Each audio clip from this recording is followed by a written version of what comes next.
Iran छोड़ने के लिए भारत ने दे दिया आदेश, क्या नक्शे से गायब हो जाएगा ये मुस्लिम देश। भारत ने जारी कर दिया आपातकाल नंबर, अगले कुछ घंटे में क्या होने वाला है ईरान के अंदर। परमाणु की वजह से बिगड़े हालात, सुप्रीम लीडर खामनेई को कैसे भारी पड़ गई ये गलती। ईरान का खतरा लगा था टल गया, लेकिन अगले कुछ घंटे में क्या होने वाला है इस देश में किसी को कुछ नहीं पता। मोदी सरकार ने सभी भारतीयों को जल्द से जल्द ईरान छोड़ने का आदेश दे दिया है। इसके साथ ही भारत ने आपातकाल नंबर भी जारी कर दिए।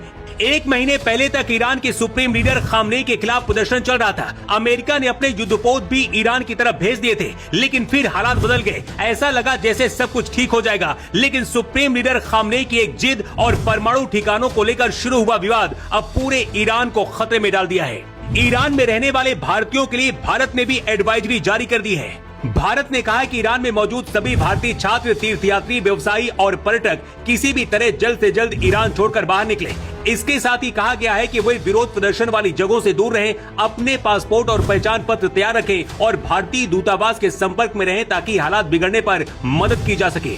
इसके लिए भारत ने हेल्पलाइन नंबर भी जारी कर दिए हैं, जो इस तरह हैं: 989128109115। दूसरा हेल्पलाइन नंबर है 9892810909।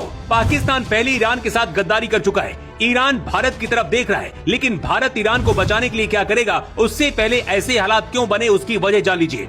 विवाद की असली वजह ईरान का परमाणु कार्यक्रम है। अमेरिकी राष्ट्रपति डोनाल्ड ट्रंप ने ईरान को अपने परमाणु कार्यक्रम को पूरी तरह से बंद करने के लिए कहा था और ये भी कहा था कि यूरेनियम जो इकट्ठा कर रहा है उसे शून्य पर ला दे, लेकिन ईरान अमेरिका के सामने नहीं झुका। ईरान परमाणु हथियार बनाने वाला यूरेनियम लगातार इकट्ठा कर रहा है। कुछ रिपोर्ट के अनुसार ईरान के पास 60% तक यूरेनियम का भंडार है, जो हथियार बनाने के बहुत करीब है। ईरान अगर परमाणु बनाने में कामयाब हो जाता है तो अमेरिका और इजराइल के लिए सबसे बड़ी मुसीबत होगी।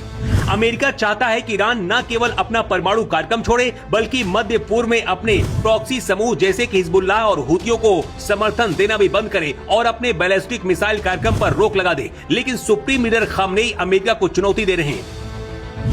अमेरिका ने ईरान को एक नया परमाणु समझौता करने के लिए 10 से 15 दिनों का अल्टीमेटम दिया है। अमेरिका ने कहा कि अगर ईरान इस अवधि पर समझौता नहीं करता तो ईरान के परमाणु और मिसाइल ठिकानों पर हमला किया जा सकता है। अमेरिका ने इस दबाव को बढ़ाने के लिए खाड़ी क्षेत्रों में विमान वाहक पोत, युद्ध पोत और पनडुब्बियों का एक विशाल बेड़ा तैनात कर दिया है।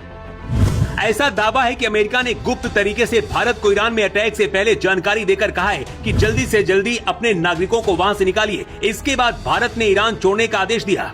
इतना ही नहीं, ईरान पर हमला करने से पहले अमेरिका ने खाड़ी के मुस्लिम देशों को भी लगता है भरोसे में लिया है। इजरायली मीडिया N12 ने सऊदी अरब के शाही परिवार के एक सूत्र के हवाले से अपनी रिपोर्ट में दावा किया है कि सऊदी शाही परिवार ईरान से अली खामनेई के शासन के हटने और नई सरकार लाने के पक्ष में है। वैसे जो हालात अभी बन रहे हैं, 2 महीने पहले ही ईरान में तख्ता पलट हो गया होता।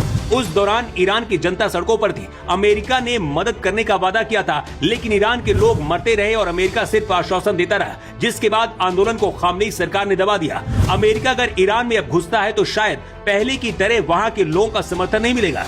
लेकिन अमेरिका की सबसे बड़ी ताकत है उसका इजराइल में सैन्य ठिकाना, जहां से किसी भी वक्त अमेरिका ईरान में ऑपरेशन कर सकता है। शायद अमेरिका ने भारत को इसलिए पहले से अपने लोगों को रेस्क्यू करने के लिए बोल दिया है, क्योंकि अगर गलती से भी कोई भारतीय ईरान में अमेरिकी सेना का शिकार बनता तो अमेरिका को डर था कि भारत भी ईरान का समर्थन कर सकता था। यही चालाकी अमेरिका ने दिखाई। ईरान के जो हालात हैं उसकी वजह सिर्फ सुप्रीम लीडर खामनेई है। अगर खामनेई अपनी कुर्सी छोड़ दे तो शायद ईरान युद्ध में उतरने से बच जाए।